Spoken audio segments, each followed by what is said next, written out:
silence in the rain. The cat walked slowly across the concrete, pausing to lick its paw in the middle. It sat there in the moonlight, just watching the skies and heavy rain. The clouds swirled and the night was young. Perhaps it could find a confused mouse, or a drowned frog in this time. Its tail moved with anticipation of its hunt. A chain-link gate swung open with surprising speed, startling the cat, resulting in a hissy fit. The man who opened it carried no thought of the terrible weather, cat, or anything else he was up against. Yelling an obscenity, he ran as fast as he could through the opening. That thing wasn't getting him, no way. He sprinted through the gate and into the alleyway. He didn't know why, and he didn't know how, but something was following him. His first inclination was when he kept seeing the menacing figure at every turn. No matter where he went, he kept seeing it. He had thought that it might have been a person following him first, but that had quickly changed when he saw the height and shape of the being. Great, a fork in the alley. Mark sped towards the right, not because of any good feeling, but because he knew whatever it was would catch up to him no matter which way he went.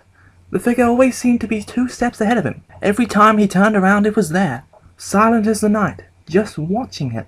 He could never make out its features in the rain, as it blurred his vision.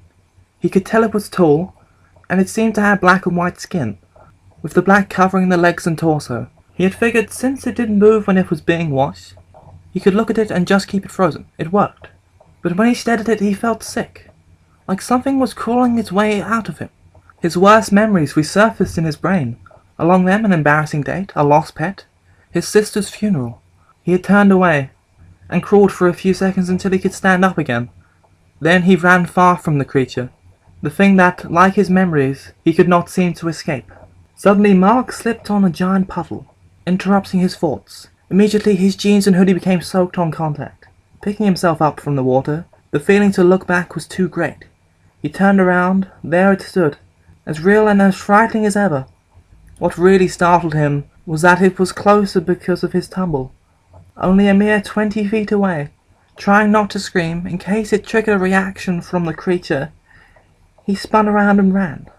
The rabbit may not know of the fox, but it will sense danger when it presents itself. This was not unlike the feeling he had right now. He didn't know what it was or why it wanted him, but he felt it in his genetic memory, that thing was a great threat. If that thing was chasing him, it probably chased other people, which meant that nobody had gotten away from this thing ever, or else they didn't live long afterward to tell the tale. Mark ran out of the alleyway and onto the streets. The rain had been coming down hard, and he knew that, but until now he hadn't realized how much. The street was overflowing with water. Looking around, he found that the street was going uphill or downhill depending on how you looked at it. This meant that there was a slight current in the water, but enough to make him unsteady. Mark looked around, frantic about the creature's whereabouts. In the pouring rain, he couldn't see 10 feet in front of him. If the creature really wanted him, then he was about as vulnerable as he could have possibly been. Looking around, he finally spotted it about a yard away. This close and in the rain, it looked like something out of a horror movie. It stood around 8 feet tall at first glance. As he tried to find its head, it just seemed to get taller, like an endless ladder. Looking closely at it, he noticed that what he originally thought was skin was actually a formal suit, complete with a tie. It was both comical and terrifying at the same time, much like a clown. It took an ordinary object, and preserved it, twisting it into something sick. Upon even closer inspection, he realized that it was far from perfect. It had large rips in the tie, and one of the sleeves was torn off about halfway up. It had many tears in the fabric, and was stained with several foreboding rust-colored spots. But when he finally found its face, he screamed.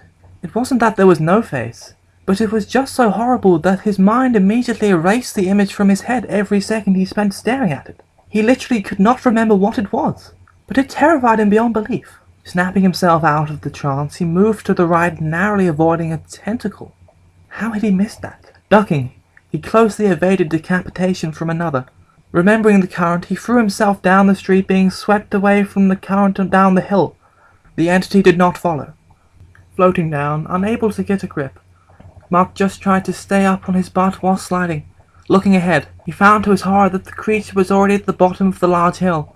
Using his feet to steer, he sped himself towards the lamppost on the sidewalk. Reaching out, he attempted to grab it, only to find himself falling.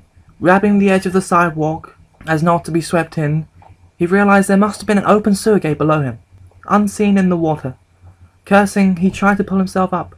Looking to his right, he spotted the figure about 60 yards away from him now. Gripping the concrete, he tried to heave himself up. Another glance to his right, 20 feet away. Giving it up, Mark let go and fell with the water. After 4 seconds of terrifying free fall, hearing a crack and experiencing extreme pain, he moved his left leg. It felt fine. Then the other. He felt incredibly intense pain at the base of his thigh. That meant it was his hip. Shit. Trying to stand up, he found he couldn't. The pain was too unbearable. He started crawling, knowing he had to get away. Dragging himself across the ground, he came to the sewer canal that carried the rainwater and gunk under the street. Looking to his left, he thought he saw a light, but he couldn't tell. His vision was blurry. Funnily enough, it got cloudier. Then the sick feeling started again, along with the memories. Realizing his fate, he tried to drag himself into the canal so he could drown. Surely it would be a more peaceful death than whatever this being had in store for him. Right as his body fell in, he felt a tendril grab him by the ankle and lift him out of the water. Flipping him right side up, he hung there, looking at the creature for the first time, face to face. He was filled with unimaginable terror. Its body radiated evil, and he vomited from sickness again and again. Then he felt 2 claw-like fingers lightly position themselves on his eyes. He tensed himself up, realizing what it was about to do. The woman opened her apartment room window. Looking out into the rain, she had thought she'd heard screams, but there was silence before the rain now. There was no point looking outside anyway. There was nothing to see. The rain must have been coming down very hard. She thought about her mother, and the familiar sadness washed over her. She turned away from the window. Sitting down by the lamp, she began to read a book. Looking up slightly, she was startled to think that she had briefly seen the faint outline of a man outside her window. But that was impossible. Her room was on the 5th floor of the building. She laughed at her absurd thought. Then she saw the other shadow standing next to her own. Credit to the doctor.